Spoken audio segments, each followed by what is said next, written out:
to be the man, you gotta beat the man. And I'm saying, woo!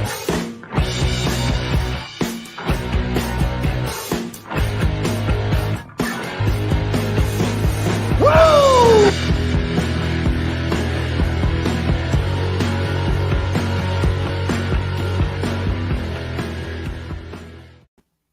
Welcome to the Tip In Maple Leafs podcast. I'm Chad.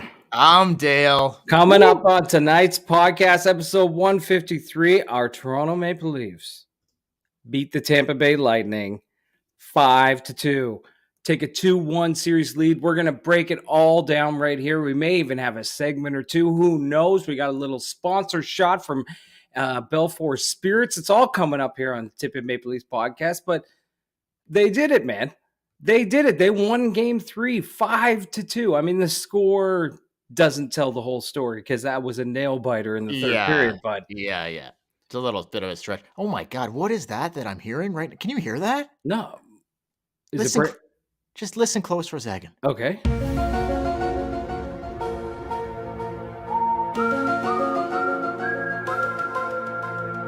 you hear that? Was that the X-Files? I don't know if Mulder's around here. I'm not 100% sure, but I think strange things are happening tonight, man. Oh my God. Wait a second. What was that? Did you hear that? Did you hear that one? Was that Red Shoe Diaries?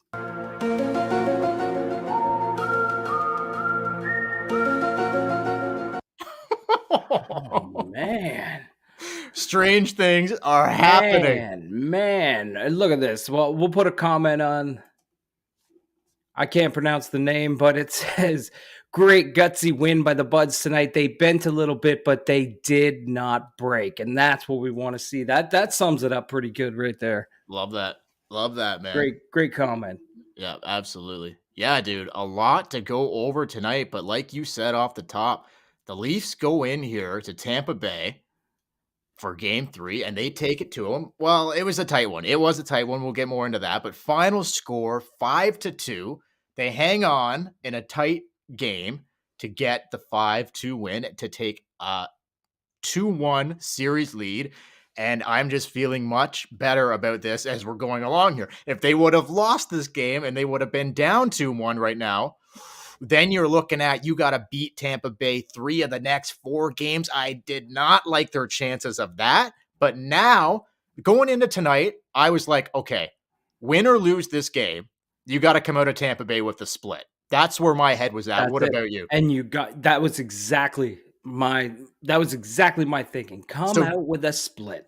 So, and I love a good split, a banana split. You know who else likes this? You know what's close to a split? Didn't like the split when they won game 1. No, did not like that split. But I like the split in Tampa. When it's a little hot, okay. The weather's not where it needs to be in Toronto and in the GTA right now. It's still a little cool out there. In Tampa Bay, Florida right now, when it's a hot spring evening, that's when you really liked a good split, right? Yeah, you need a good split. That's right. And I'll tell you I think Pierre Engvall last night, probably, maybe the last couple nights, he was splitting it all over town. Oh, he had a good split tonight. He did. But, oh my God, what is that? what?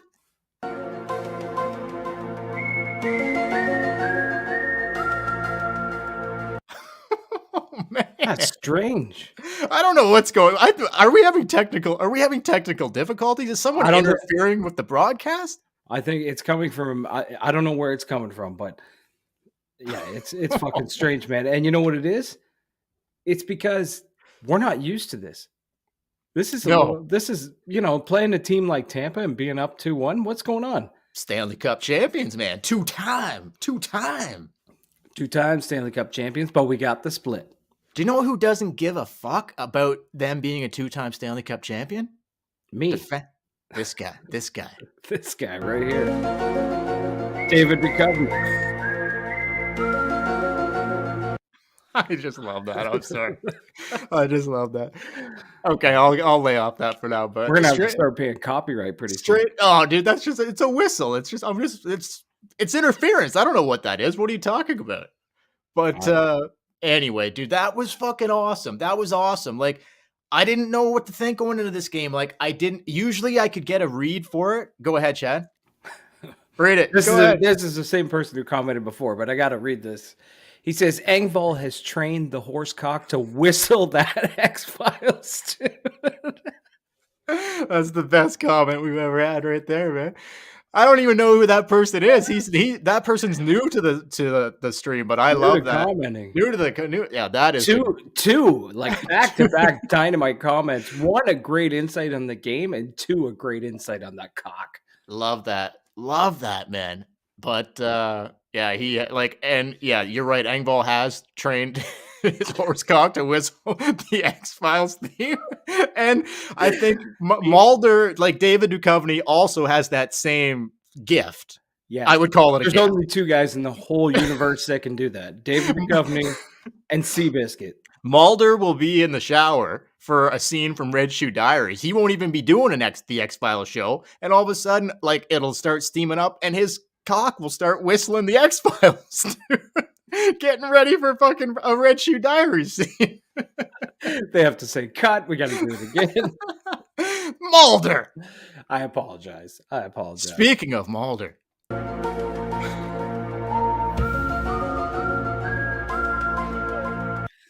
Oh man. We are just flying out of the gates here tonight. So, okay. It's Friday night, Leafs win. Friday We're night. in a good mood. Yeah, man. It's great. So, yeah, look, like, honestly, like, okay, so best case scenario. Okay, I'm just thinking, let's get a split here, but I couldn't read this one going into it. Like, I didn't have a gut feeling this afternoon. Are they going to win? Are they going to lose? Did you? I had no idea what to expect. Like, I really could not get a feel for what was going to happen. Did you go back and forth? I was going back and forth. I was like, you know what? Like, they could come out, they could beat Tampa, and then I'm like, but the way Tampa played last game, I don't know if Toronto's ready. And Vasilevsky's just been fucking unreal. Can Campbell have a great game? They pulled it out, and Campbell played phenomenal. Yeah, so, they did. So what did they put five past? No, sorry. 5 passed them in game 1, 3 passed them in game 2, and then 3 passed them tonight. So 5, 6, 7, 8, 9, 10. They've put 11 past them in 3 games. 2 empty netters by Mikheyev. We'll get to that in a bit, but that's fucking crazy, right? Like they were talking on the panel tonight during intermission. I don't know if Friedman or one of the guys said that he usually doesn't give up that in a series, let alone 3 games. Well, I'll tell you one thing. If there's one thing this Toronto Maple Leafs team can do, it's score goals. Well, they can score goals. Yeah, you want me to just, before we get into the recap, do you know the 5 guys that scored the goals tonight? There was 4 guys that scored the 5 goals. Yeah, Mikheyev, Morgan Riley, Blackwell, Camp, and Mikheyev too.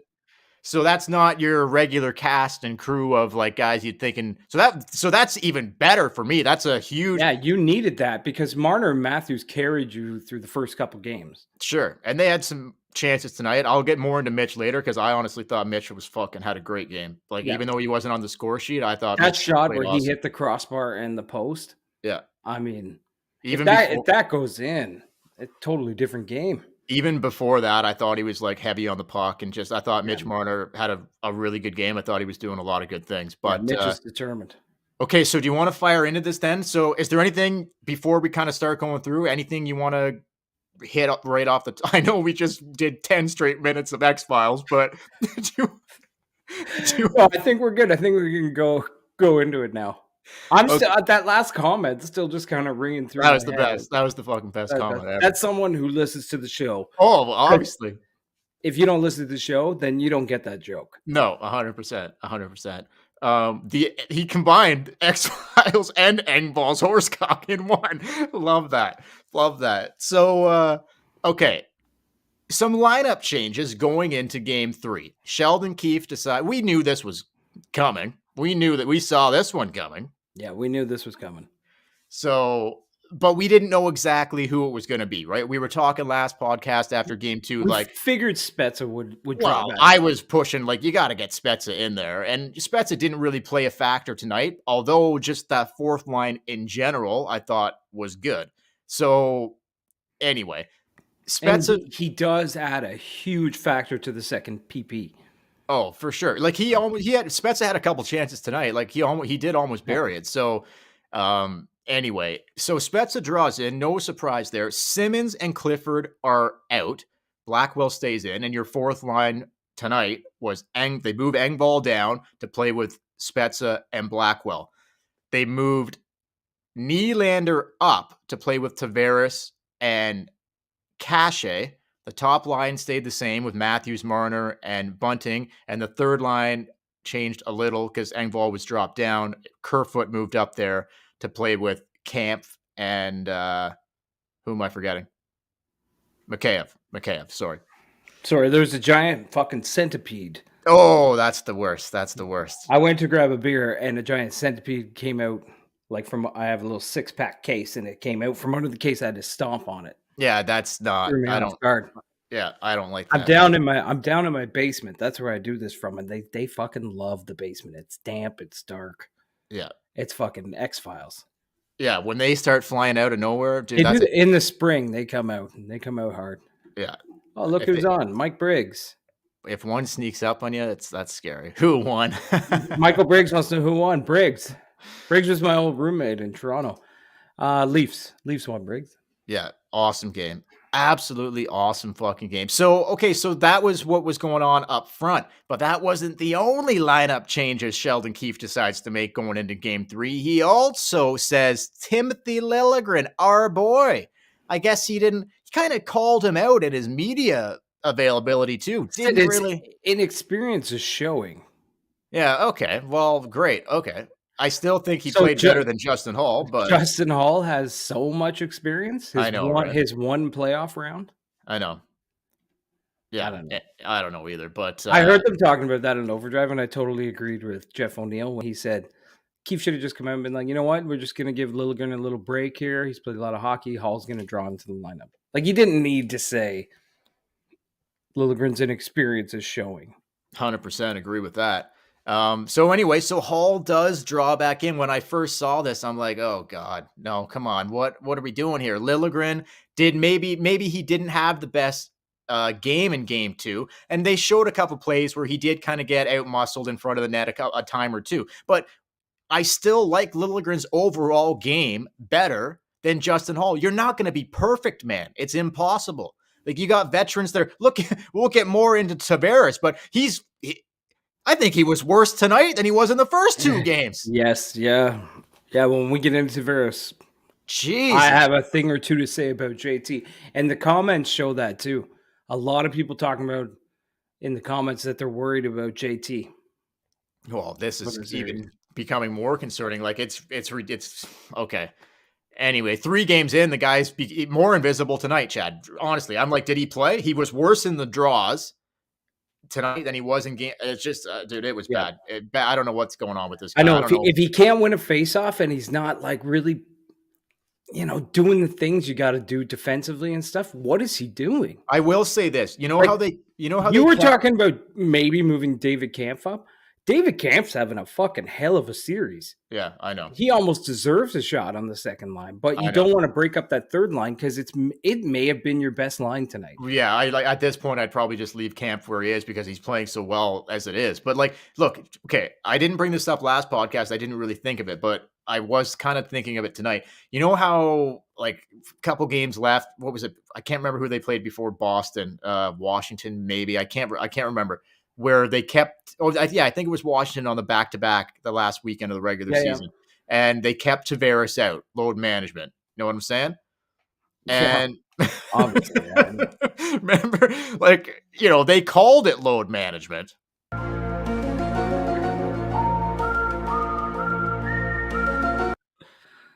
When you hear of load management, obviously Mulder pokes his head out. But look, now I wasn't thinking at the time, but now I am thinking, was that load management? That was the second of a back-to-back.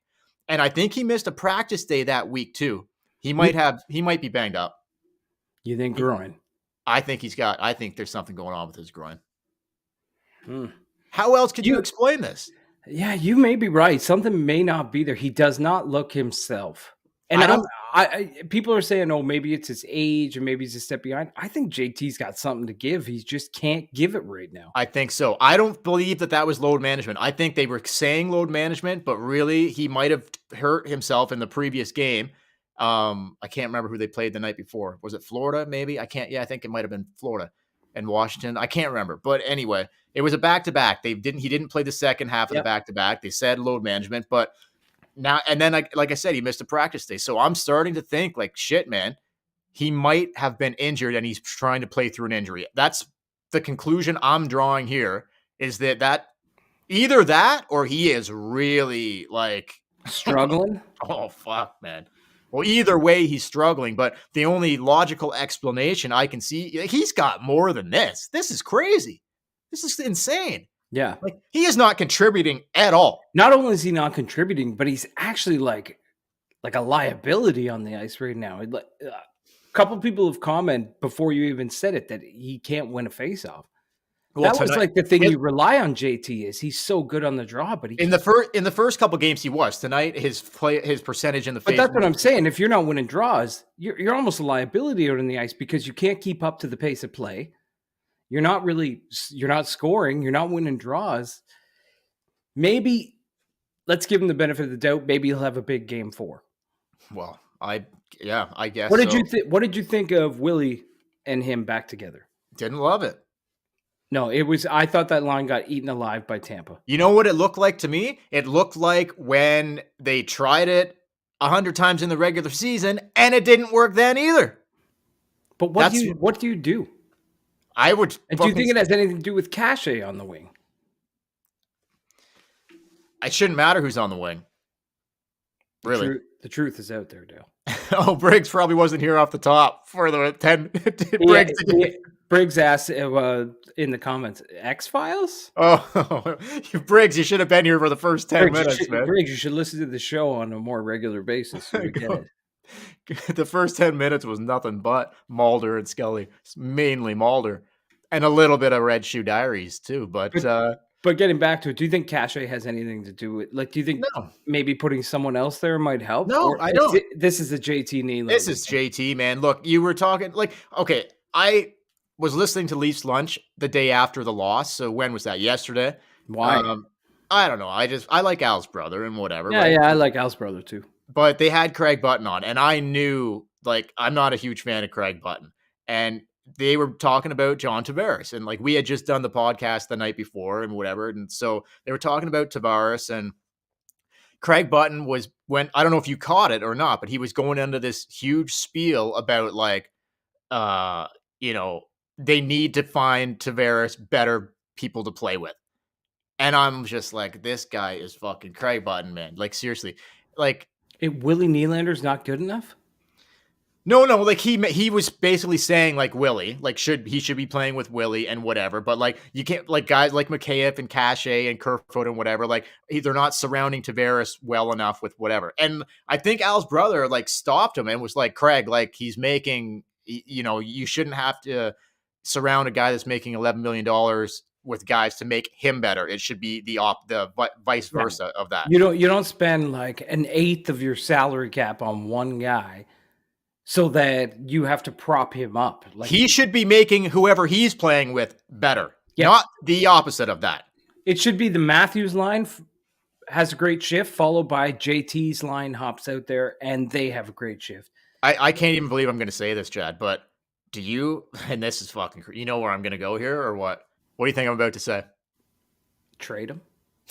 Not at this time of year, but is there any chance? This guy looks... No, he's not going to be a healthy scratch. No. Is there any chance they would consider putting him with Mitch? Oh. Mitch really seems to be cooking. Oh, my God. Mitch is having one of the best playoffs in the entire league. When did JT look his best there towards the end of the regular season? Since he's become a Maple Leaf, he has played his best hockey with Mitch on his wing. When Matthews missed Who doesn't play their best hockey with Mitch on their wing? I know. When Matthews was out with his groin injury towards the end of the season, and Tavares took the top line center spot with Mitch and whatever, Tavares just seemed... That's not the best. That's not really what you want to do here because obviously the chemistry with Matthews and Marner. But I mean, what are you need to get something out of him. Maybe you try putting Willie up with Matthews and Mitch down with JT. Fuck. I don't know. I But hate breaking up Mitch and Matthews because it's lethal, man. but they're winning, right? So he's probably not going to do that. Like, they have a 2-1 series lead. They're not down 2-1 in the series. So they're winning despite John Tavares' play. Yeah, but how frustrating is it for Keefe to sit in your office going through the lineup and being like, I have an $11.5 million or $11 million captain, and I'm trying to rearrange a winning lineup to get him going. Oh, no doubt. It shouldn't be the case. It should be like, No, of course you not. are a second line center, and whoever we put on your wing, you're going to bring it. End of story. Okay, we'll get a little bit more into Tavares before the end of before we get out of here. But so, what did you think of Hall drawing in? What did you think of that? I didn't like it at the beginning. I didn't like it during the game. No, I didn't like it. I didn't like it, Sam. I am. He took a bad penalty. That cost them. I don't like Hall on a boat. I don't like Hall with a goat. No, I don't like Hall. I don't like the way Hall uses his stroke. No, I don't like that. On his stick. You could see him tonight. His stroke was completely off. He took a penalty on Hagel that cost. They ended up scoring. Yeah. Tampa got back into the game. It was 3-0 at that point. Hall takes the penalty. Okay, we'll get more. Hall's on the ice. They aren't a force. And Justin Hall does not have a cock like a horse. No. And I don't like the way he uses his stroke. But anyway, to be perfectly honest, I didn't like it. I thought Liljegren deserved another chance. I know it was a rough game too, but I thought the whole team just had a fucking stupid game in game 2, taking stupid penalties. They put a lineup in tonight, and one thing I will say about tonight, Tampa tried. Oh, they tried to do the Corey Perry and Maroon thing, tried to get under Toronto's skin. Toronto played a team tough game. They skated away from that shit, but they didn't shy away from the scrums, and they didn't shy away from like the physical play. But they didn't get caught up in that stupid, shitty hockey that causes 7 power plays for Tampa. So much better in that sense. But yep. Okay. I don't know. Okay. So that penalty that Justin Hall took, people will say, it was a 2-on-1 the other way and he did what he could or whatever it was. The reason that penalty happened, and you've talked about this many times, I think you call him Bobby Orr a lot. Oh, he thought he was Bobby Orr. He was trying to be Bobby Orr again. Why are you pinching when you're up 3-0? Why are you pinching when you are the 6th defenseman on the team? Your job's not to pinch. Let Morgan Riley pinch, okay? Let Jake Muzzin pinch. You do not pinch. And he was pinching. Yeah. Don't pinch. No. And he got caught.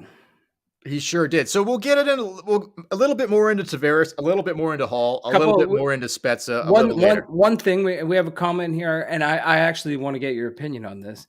Someone asked, Spike says Giordano looks better with Liljegren. Do you think so? I think so. 100%. I mean, Gio's just a phenomenal defenseman. The more this guy plays, the more I'm falling in love with this guy on the ice. I just fucking love him in a Leafs uniform, but I think he does have a little extra with Liljegren. He does have a little extra with Liljegren. Now, I was going to save this to the end, but I'll just tease it now. Are we set to see Rasmus Sandin in the next couple of games? Because we have not seen the pairing of Sandin and Giordano, and I think that pairing lethal. I think that pairing would not only be better than Hall and Giordano, but I think it also might be better than Liljegren and Giordano. And that pairing of Liljegren and Giordano has been absolutely fucking fantastic. So we'll see. More on that a little bit later. Let's just go through this quickly. First period. Early power play for the Leafs. It was looking like they were not going to score, but with time ticking down, Marner gets it to Riley, and Morgan Riley pops it 1-0 for the Leafs. They score on their. Keefe keeps out the top power play unit for the entire 2 minutes. He did. So they score on their first power play chance of the game. It's 1-0 Leafs. And then Labushkin gets called for a high sticking call like 2 minutes after the Leafs go up 1-0. The Leafs kill off the penalty, and as Labushkin is coming out of the box, turns into a little 3-on-1. He gets it to Blackwell. Boom, it's in the back of the net. 2-0 Leafs halfway through the first period. Labushkin, more on him later. Very impressed with this guy. Bogosian takes a high sticking penalty. Leafs get their second power play of the first period. did not score. Not a lot cooking there. 2-0 Leafs after the first. I thought Campbell made some really solid saves in the first period. And I do have to admit, there was a little bit of a scrum at the end of the first period. And the only positive I really have to say about Justin Hall through this whole thing is that he got his helmet knocked off there at the scrum at the end of the first. And I thought his mullet was looking pretty sweet. Yeah, I mean, in the mullet game, you got to give him credit. In the hockey game, you don't. No, but it was, not a bad mullet. Speaking of mullets, I don't know, man. Yeah, you got a little mullet going on right so I have a little soft spot for the old moulets. But anyway, so yeah, that's about the only positive I saw from Hall there. But he's had time to work on that mullet the last couple days, I see, or however long it takes. It takes a while, I should know, because I kind of rocking one myself. So yeah. Anyway, so we go to the second. It's 2-0 Leafs. I'm like, what a great first period. They score on the power play, they kill a penalty. It was a really good first period. Again, even, not outplayed. It was fairly even, not outplayed, but I didn't think they really outplayed Tampa either. It was fairly even. Jack looked good. Just good things. Second period, Leafs start the second on the power play. Tampa takes another penalty early in the second, delay a game, the puck over the glass call to put the Leafs to a 5-on-3 for half a minute maybe. They didn't score. Absolutely brutal, actually, I thought the Leafs were on this power play. They had one shot total on both power plays, and like our buddy Louis Domingue says, not the best. Not the best there. So anyway, but then here we go. Not long after that, the Lyubushkin, again, with a big hit on Hagel at the blue line, creates a turnover. Camp takes the puck in. He had a couple guys with him, but decides, no, I'm just going to keep this fucker and rip it home. That's what he does. Almost identical to his goal in game one. He puts it past Vasilevsky. This wasn't a clear-cut breakaway, but almost a very similar goal. Shot it through Bogosian's legs. So you got to be careful taking that shot. Oh, I'm surprised it got through Bogosian's legs. Jesus. And before that, the Bush laid out Hagel. Huge hit. Created the whole thing. The whole thing. So Lyubushkin was in on the first goal. He cannot believe we turned Nick Ritchie into this guy. Unbelievable. He's becoming a huge, more on Lyubushkin a little bit later. So anyway, that big hit at the blue line on Hagel created the turnover. Camp goes in, keeps the puck, rips it. His confidence is fucking almost as big as Engvall's cock right now. Dude, you don't even need to do that.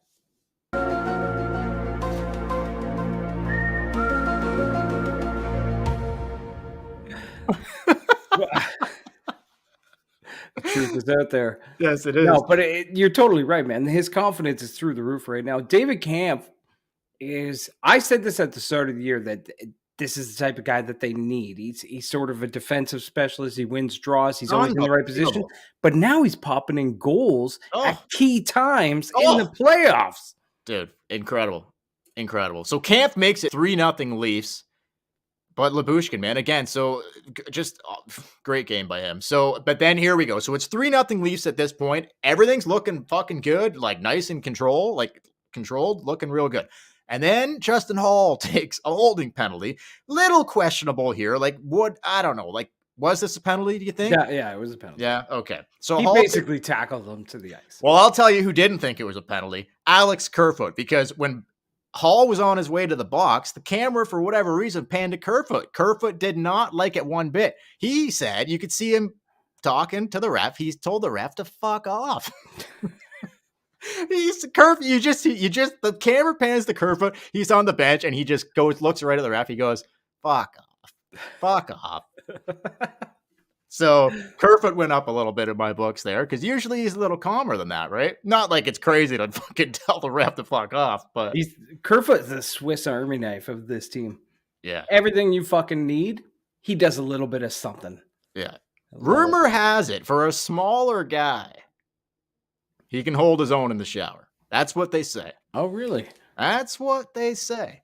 But more on that later. So anyway. No. So there won't be. Marner had an incredible shorthanded chance here on this Justin Hall penalty. He did. Didn't bury it. Almost scored a shorty to make it 4-0. Didn't bury it. Sorry. Tampa comes back down, rips one, top shelf, past Campbell for power play goal. 3-1 Leafs halfway through the second period. But that goal was kind of a lucky bounce. Oh, yeah, sure. Campbell swatted it out right to Braden Point. I think it was Braden Point.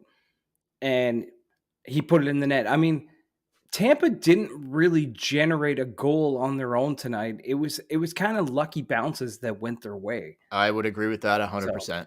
So before the end of the second, the Leafs go back to the power play. They could not get one there. 3-1 Leafs after the second period. We go to the third. Matthews and Marner had a couple great chances early in the third period. Matthews had one go right off of fucking Vasilevsky's knob.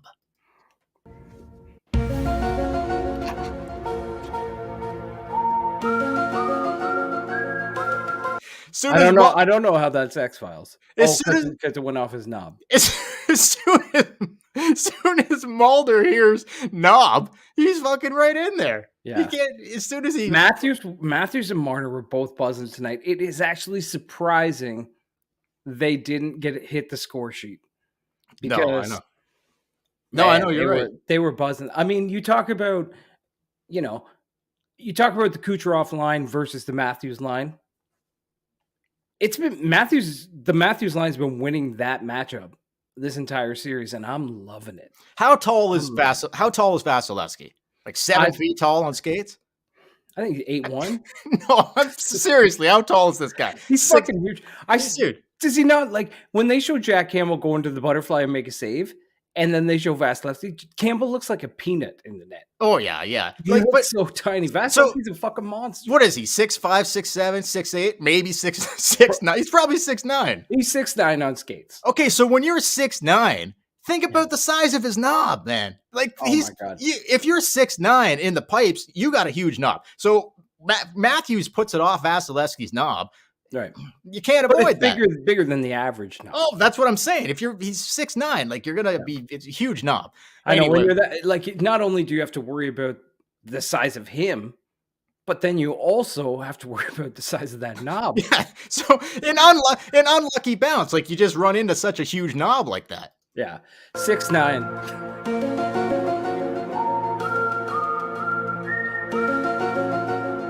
So, you can watch out for those knobs. Mulder will tell you. What time is it? Is it getting close to? It's 11:11. It's about. Okay, but also it's almost Red Shoe Diaries time back in the day. But anyway, look. So Mitch, right after Matthews puts one off the big knob, Mitch rips one off the crossbar. So a couple early chances in the third for the Leafs, didn't bury it. Still 3-1. Teams were trading chances, but the Leafs kind of get running around a bit in their own end, and Tampa scores to make it 3-2. So at this point, Sheldon Keefe decides to call a timeout, try to calm things down a little bit. I like the call here to call a timeout. Did you? Yeah. I think this is one thing I love about Keefe. There's like this old school coaching mentality that you don't call timeouts until you really need, how like when you watch NHL games, they call timeouts in the fucking final minute. That's it. He's using like the NBA approach. Like, you call a timeout when you need to call a timeout. Remember the other game he called the timeout before the 5-on-3 and they scored on the 5-on-3. Yeah. He knew tonight that was the right time to call timeout. Well, 3-0 lead went to 3-1. Now we're in the third period. It's 3-2. The Leafs were running around a little bit. But there is this mentality in hockey, like you save your timeout for the final minute. I love that Keefe doesn't do that. He's like, no, now is the time to use it. Yeah, like they were on their heels a bit. You don't want to blow a 3-0 lead in a fucking playoff game. It was 3-2 at this point against Tampa Bay. Who knows what they can score in bunches, just like the Leafs. So right call, I believe, for him to call a timeout at that time. Calm things down, just regroup, like boys, like refocus, like we can't fucking blow this here. Go ahead. This guy's on fire tonight. I can't pronounce your name, so I Koshi. But anyway, Knob Creek, Vassie's drink of choice. Love that. We might have to hit up Knob Creek for a sponsorship. I think I've been there before. Is that a place or a drink or both? It's a drink. I think I've been been up. Maple Leafs podcast brought to you by Knob Creek. I think I've been up and down Knob Creek a few times.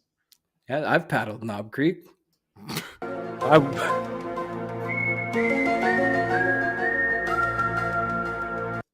Sometimes I paddle Knob Creek myself. Sometimes I have a partner.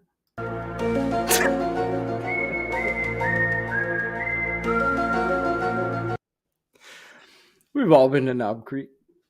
Yeah, man. Yep. Yeah. I might go to Knob Creek later. Yeah, I haven't been. Yeah, I'm with you. That's a great idea. Great idea. So look, okay, so the timeout seemed to work at that point. So Tampa didn't score again, but anyway, so they come out of the timeout. It's 3-2. Muzzin takes a hooking penalty with 7 minutes left in the third. Absolutely brutal call by the officials, in my opinion, on this one. He barely. I had to watch that slow motion replay like 3 times before I even saw the penalty. Yeah. What was it? I don't know. He touched his hands? Cuthbert and Simpson were both saying like they couldn't find the call and whatever. And then Simpson finally was like, oh, it looks like a bit of a hook there. Like, come on, man. 7 minutes to go. He's got to do that, though. The ref? Oh, Simpson? No, Simpson can't. He can't just sit on live television and be like, I don't see it. He's got to find something. I guess. But like, I mean, I guess. I don't know. I thought it was, I did not like that bullshit call. But I will say this, the refereeing was better tonight. There was more 5-on-5 play, and take away the Muzzin penalty in the third period, that was playoff hockey. They just let them play. Agreed. Agreed though. So anyway, but why call that fucking Muzzin penalty? Jack Campbell makes a huge save on Steven Stamkos on that power play. Like not even probably his best save of the series, without a doubt so far.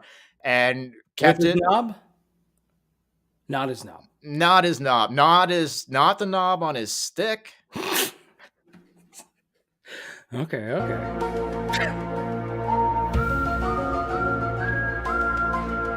There might have been some knob in there. There's some Knob Creek. Yeah. So Campbell, huge save. Best save of the series. Stamkos fucking ripped it. I thought it was in. I thought it was in. Yeah, so did I. I was like, fuck, they just tied it. Nope. No, I think it got stuck in his fucking knob, man. So Campbell said, no, you're not putting that one home. So beautiful. Anyway, Campbell, great game. Mikheyev Tampa's still on the power play here. Mikheyev gets a short-handed breakaway on this Tampa penalty. Short-handed breakaway, and he is clear-cut in alone. Yeah. And he misses the fucking net completely. Just completely misses the fucking net. Anyway. He was at the end of the penalty kill. He was gassed, and the fact that he even pulled ahead shows you how fast this fucking guy is. True that. So anyway, nonetheless, a tight 1-goal game down the stretch. Tampa pulls Vasilevsky with 2 minutes and 20 seconds left to go in the third period. Engvall and Mikheyev go down 2-0. Mikheyev puts one in the empty net to make it 4-2 Leafs at that point. Were you a little pissed that he passed that? No, it's all good. Okay, because if you pass it and he misses it, I was kind of like, that's true. You just put that in the net. Yeah, don't fuck around. But anyway, it was a nice soft little pass, like it was smooth. But anyway, they added one more empty netter. After that, Mikheyev scores both empty netters, and the Toronto Maple Leafs win Game 3. They beat the Tampa Bay Lightning 5-2 to take a 2-1 series lead. And we're looking forward to Sunday night at 7 p.m. in Tampa Bay for Game 4. It's going to be fucking Let's do this. Wild. You know what? Tampa's now 15. They're 15-0 in the playoffs the past 2 seasons, including this season, after losing a game. But you know what my dad always told me growing up? What's that? Streaks are made to be broken. Yeah. It's about time that happens. Time that streak is broken. My dad actually never said that, but I just used him. I'm sure someone said it. There's an old saying. In Tennessee. Streaks are made to be broken. But anyway, let's have a word from our sponsor here. Not Knob Creek, but we're working on that. We're both going to work on it later tonight. Our actual sponsor might have a problem with that. So I know, because they are a whiskey. They are a whiskey, but we're going to have a word from our sponsor here at Belfour Spirits. Then when we come back, I think a follow-up from a Belfour Spirits is a little Eagle's Nest. Love it. Let's hit it. Hi, Ed Belfour here, Belfour Spirits. Making some of the best whiskey in the world. We've been at this for 5 years, going on 6 years. And this is family operated. We go to work every day. We work on every aspect of this business. We take great pride, at watching people drink our whiskey and that big smile on their face. Like, wow, this is really, really good. That's what's so awesome is when you see those people loving your whiskey. And it's like when I played a game and at the end of the game, they're chanting my name. We just want to make really great tasting whiskey, and that's our goal. And, as it ages, it's only going to get better. We're very proud of that. Buy a bottle and I'll sign it for you. Buy 2, I'll help you drink the second one. Have a great day. He's so happy in that. He's so happy. Belfour. Do you think he had any of the Belfour spirits before filming that? 100%. That was probably early in the morning too. He might just be rocking a full hangover from the night before. Or still drunk. Yeah, Eddie Belfour. Okay, pick yourself up a bottle of Belfour spirits and enjoy the Stanley Cup playoffs. The Tip In Maple Leafs podcast, proud supporters of Belfour spirits. Of anything Ed Belfour. So much. We love Eddie so much. We named a segment on this podcast after Belfour. Are we going to do that right now? Yes. Yeah, we're going to do it right now because we just did the game recap. And one thing about this game, they were talking about it on Sportsnet. They were talking about it on TSN after game 2, after the save Vasilevsky made on Liljegren. Everybody, Vasilevsky. Jack Campbell's got his work cut out for him. I heard Mike Johnson say he's not going to ever steal a game for you, but he's got to play just as equal as Vasilevsky. Well, you know what? Tonight, Jack Campbell outplayed the big bad knob at the other end. So we're going to do Eagles Nest in honor of Jack Campbell. Let's hit it. Eddie the Eagle, great name. And watch Belfour's stick. Wow. All right, Piggy. Come on out, Piggy. And put it right up into his face there, and Belfour's not going to take that. Wham! Right there. He came up high. And here it comes. And the Eagles all over him. I bet you if you pop those jeans off, you're going to find a sweaty hog. How in the world did he make that save? He's pulling stuff now. Wow. All right, Piggy. Come on out, Piggy. What better name than Eddie the Eagle? All right, Dale, you want to explain to people? It is a new segment. Explain to people how this works. Okay, this is just strictly rating the goaltending in a particular game. We used to do it on a weekly basis towards the end of the regular season, but now, this is the first time we brought it out in the playoffs because I feel as though this is a game worthy of it. Grading the goaltending. That's it.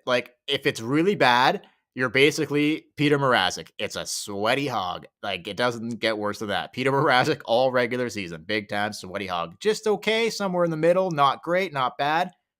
A stiff hawk. That's good. A stiff hawk. Maybe it's semi-stiff. Maybe it's really hard. It's on the harder stiff hawk. If you're just killing it. Absolutely. Eddie Belfour winning the Stanley Cup with the Dallas Stars. Spread eagle. Full spread eagle. And where I'm going tonight, Chad, the first time I'm going there, it's the playoffs. I thought Campbell was huge. Some game-saving saves by Jackie Boy. It was, you know what? This game reminded me of Eddie Belfour. He reminded me of Belfour. Belfour was so great at taking pucks to the fucking chest. It would stick to him like fucking Velcro. Tonight, I thought Campbell was in position so many fucking times. Everything, not a lot of rebounds. A lot of things were just fucking sticking to him right in the fucking chest. Yeah. I'm going full spread eagle for our boy, Jack Campbell. First one I've ever given out on this segment, but playoff time, I thought he was very much a key contributor in this victory tonight for the Leafs. Jack Campbell, full spread eagle, and that must feel great in the hot weather in Tampa Bay, Florida. Oh, for sure. And you know what? In honor, we talked about it at the start of the podcast that we would be happy if the Leafs got a split. Well, in honor of getting the split, it's 2 spread eagles. Oh, I love it. Love it, man. 2 spread eagles. Jack Campbell was phenomenal tonight. Phenomenal. Some of the saves, the Stamkos save, everybody watching thought it was in the net. Nope. He made the save, and you're right. He was absorbing the puck, not giving up many rebounds, using his knob, using his pad, using his head. Fucking Jack Campbell, enjoy your split, enjoy your spread eagle. You deserve it. Jackie boy, why don't you go back to the hotel in Tampa Bay there? Why don't you take a little dip in the pool? And why don't you spread eagle again? Why don't you spread the eagle a little further? You've deserved it, Jack. Just you spread eagle tonight in the game. Why don't you go back to the hotel, relax, go in the pool, nice little dip, and just spread wide. Nice spread eagle. And you know who might be waiting for you there? You know what? Go. There is a just off the beaten path of downtown Tampa. There's a little strip club called the Dynasty. You walk in there, Jackie. Tell them Chad sent you. Everything will be golden. And just while you're spreading eagle there, Jackie boy, there might be somebody waiting for you. Not sure.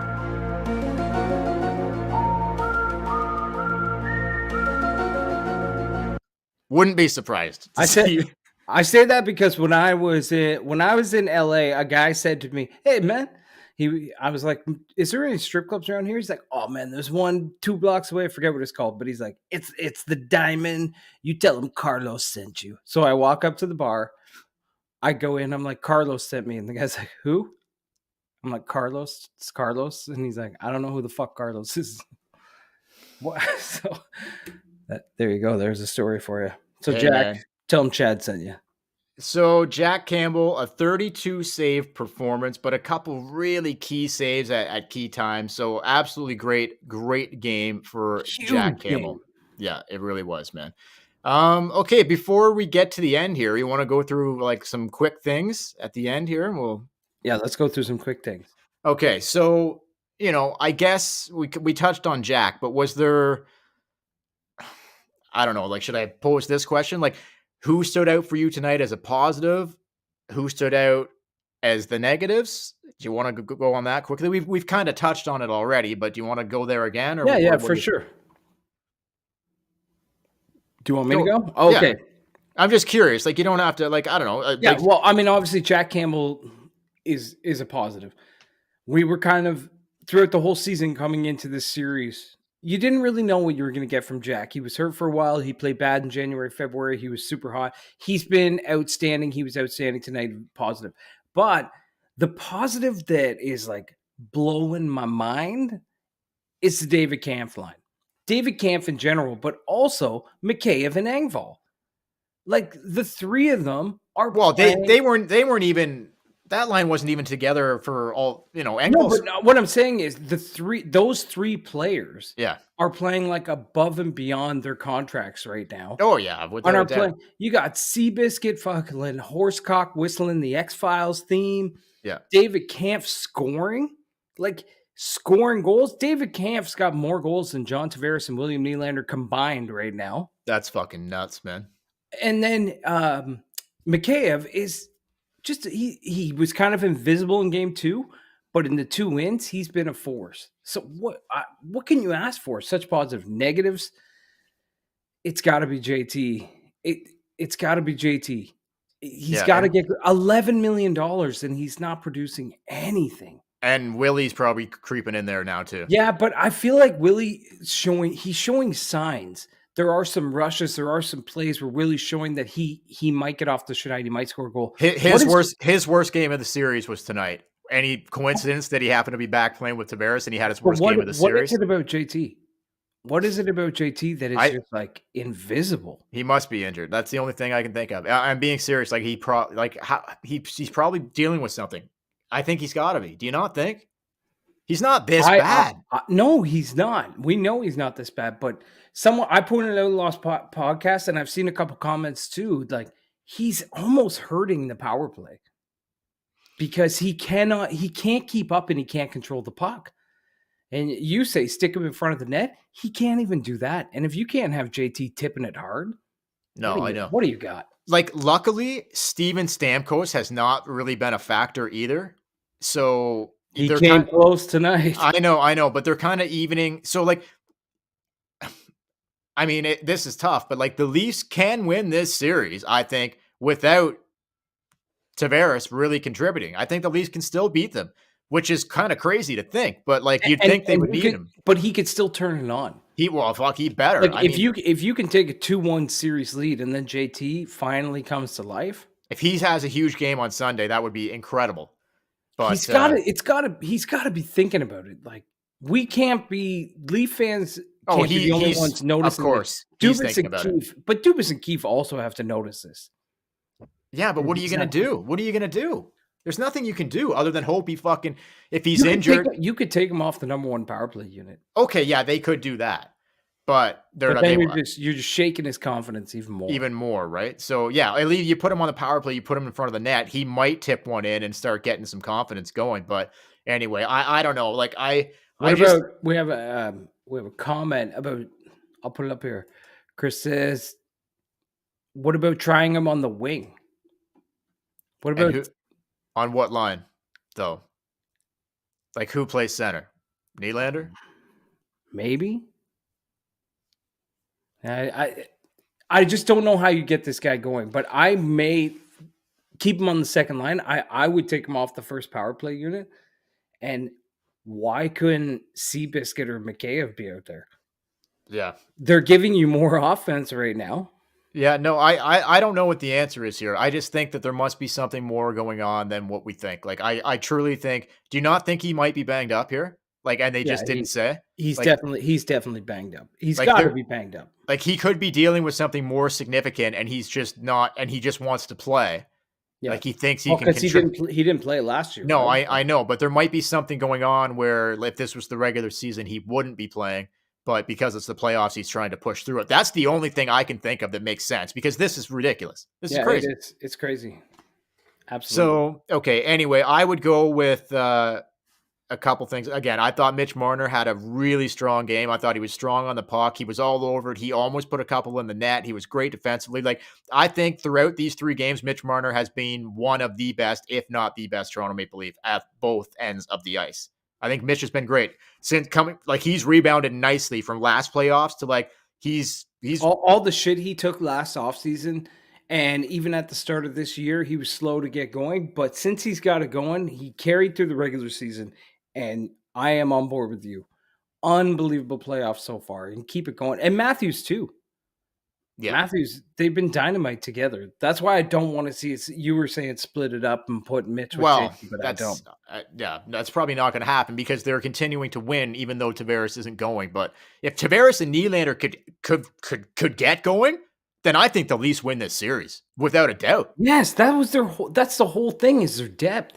Their third line is fucking killing Tampa's third line. The Leafs have a 2-1 series lead, Chad, and JT and Nylander haven't even really showed up. No, they haven't done anything. I haven't looked at their stats right now, but if I was a betting man, I would bet that they are in the negative. Like, judging by tonight, I don't know. Tampa was almost chomping at the bit when JT and Willie came on the ice. Almost like this was their chance to score a goal. They weren't doing that with the other 3 Leaf lines. You've got to get that second line going. Have to. Agreed. Okay. It was the biggest negative tonight is their second line. Oh, without a doubt. Without a doubt. So, okay, I'll go here then. So, yeah, specifically, like you mentioned of Kampf, I'll just add quickly with Kampf. Like, incredible signing. Like, what an absolutely incredible signing. I'll be honest, like, I had never even heard of David Kampf. I didn't even know who the fuck this guy was. Played for Chicago. I knew he played, but I didn't know who the fuck this guy was. Like, I didn't know. Oh, you should talk to Rusty Wyatt more often. Well, I mean, my goodness. But, like, honestly, like, David Kampf, like, I'm just like, yeah, okay, this guy will be, like, is he playing for the Marlies? Or is he, like, I didn't know who he only had 1 goal last year. I know. Like, I didn't know, like, what this guy's deal was. And, I mean, look at it's just, he had an incredible regular season. Apparently he is, like, a fitness nut, and he's ripped. Okay? Yeah. Just to put that in perspective. Yeah. And he also has a smoking hot girlfriend. Oh, well. You play in the NHL, who doesn't, man? There's got to be some guys that don't. I don't think so. No, I don't think there is. I really don't think so. You don't think there's one guy no who, like, is just dating a girl for her personality? No. Okay. Not in the NHL. Definitely not. I've never seen a hockey player without a smoking hot girlfriend or wife. Never seen it. What about Ron Hainsey? Man, I miss Ron Hainsey. What about Ron Hainsey? Jeez. Speaking of Ron Hainsey.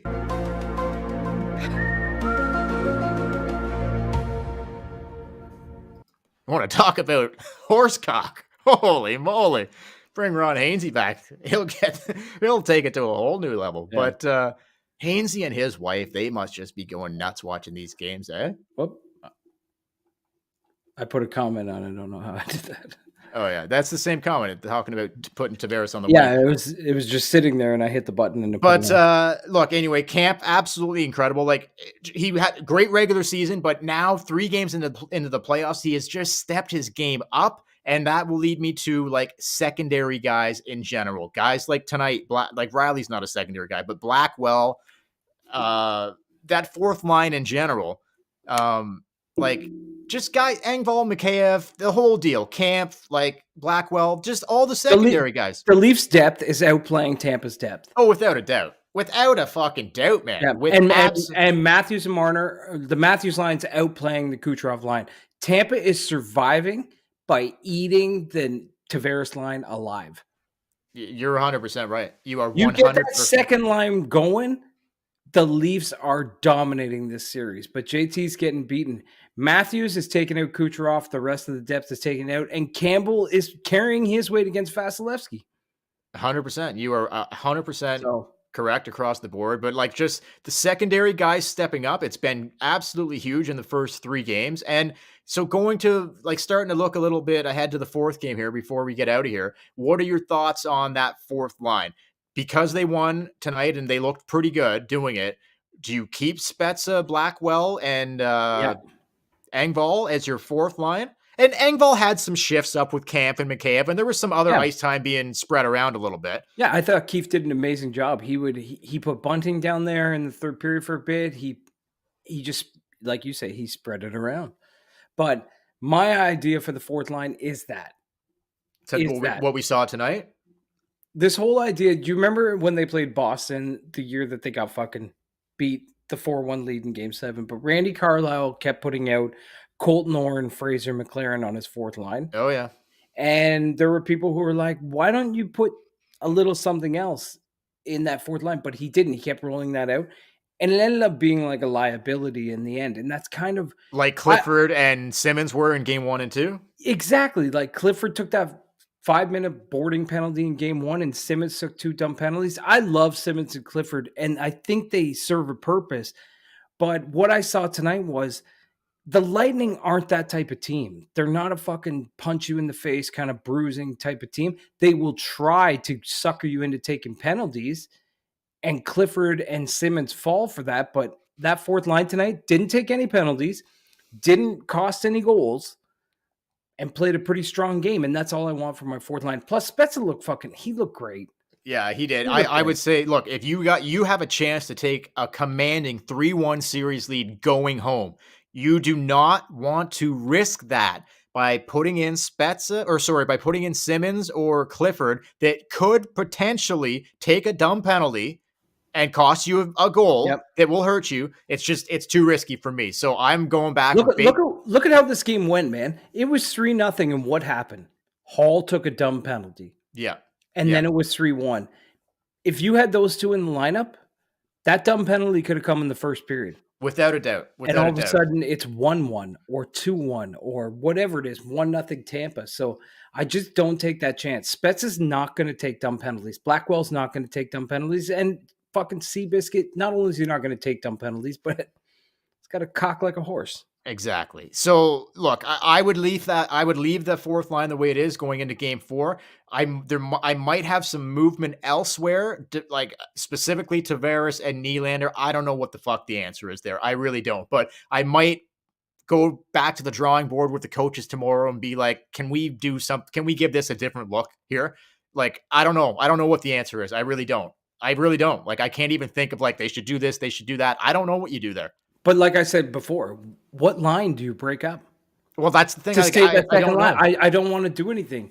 Nylander looks better on the 3rd line. So then you're just a 3-line team because that one line isn't doing dick. And it's all because of JT. It's like whoever plays with JT, even Cache, he looked better in the first 2 games than he did tonight playing with JT. Nylander looked better in the first 2 games than he did tonight playing with JT. It's something about JT right now. It's his groin or something. Yeah. We have a comment about, and I think this is good, that Perry and Maroon were almost complete no-shows tonight. And I think that is this lineup that they dressed.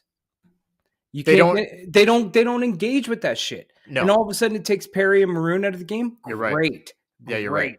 Where Simmons and Clifford would be engaging.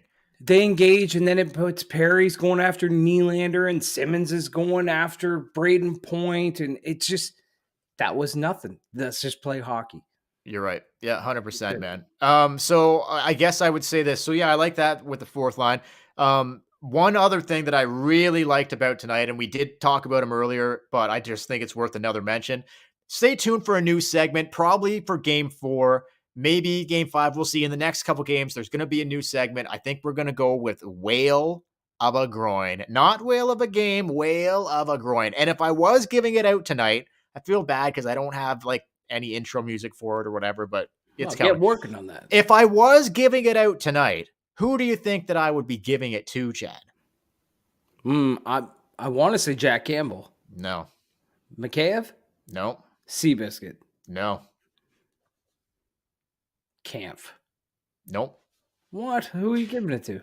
Honestly, I would give it to Ilya Lyubushkin.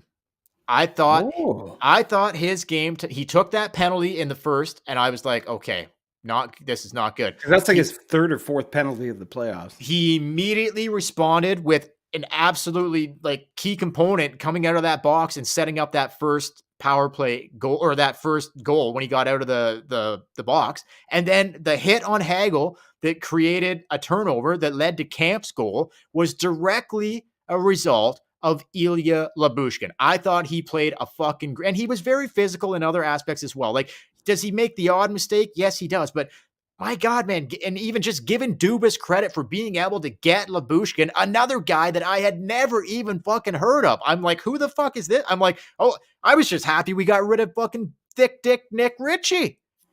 Yeah. Yeah. And now, sorry.